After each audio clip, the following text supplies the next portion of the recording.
আল্লাহ রাব্বুল আলামিন মহাপরিকল্পনার অংশ হিসাবে তিনি সৃষ্টি করেছেন। আমাদের আল্লাহ কি অ্যাক্টিভ না ইনঅ্যাক্টিভ, ক্ষমতাহীন না ক্ষমতাশালী? সব কিছু দেখেন না কিছু কিছু দেখেন? সব কিছু দেখেন।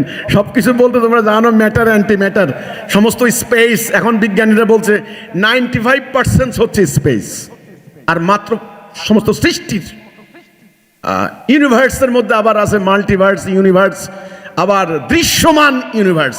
এটার মধ্যে মাত্র 5 ভাগ হচ্ছে ম্যাটার। কি মারাত্মক কথা!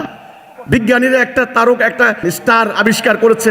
পৃথিবী থেকে সূর্য কত লক্ষ গুণ বড়? 13 লক্ষ গুণ। 13 লক্ষ পৃথিবী ওর পেটে দিয়ে দিলে মোটামুটি জায়গা হয়ে যাবে। সেই সূর্য থেকে ওই নক্ষত্র 500 কোটি গুণ বড়। চিন্তা করো, এটা নাকি দৃশ্যমান ইউনিভার্সের মধ্যে মাত্র 5 ভাগ। বুঝো তো, সেই মহান আল্লাহ রাব্বুল আলামিন, সেই আল্লাহকে বিশ্বাস করো। কোন আল্লাহ?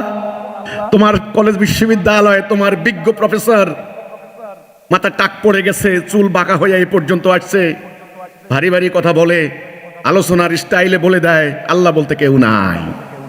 ওখান থেকে তুমি বের হচ্ছ নাস্তিক হয়ে। তোমার বাবা হজ করে আসছেন, তুমি বসে বসে বলো আব্বা খামোখা যাইয়া মক্কা হজ করতে যায়, কাবা ঘরে চতুর্দিকে ঘুরে ফাও ফাও। কোনো কাম আছে নাকি? আল্লাহ টাল্লাহ বলতে কিছু নাই। এই কোরআন হচ্ছে একজন মানুষের রচনা, আরবের ওই টাইমে এগুলা রচনা করছে, এগুলা দিয়ে এখন আধুনিক যুগে চলে না।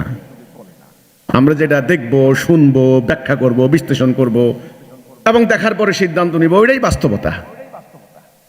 তোমরা তো সেই যুগে আসছো, এই জন্য দুঃখজনক আমাকে এই জাতীয় কিছু কথা বলতে হয়।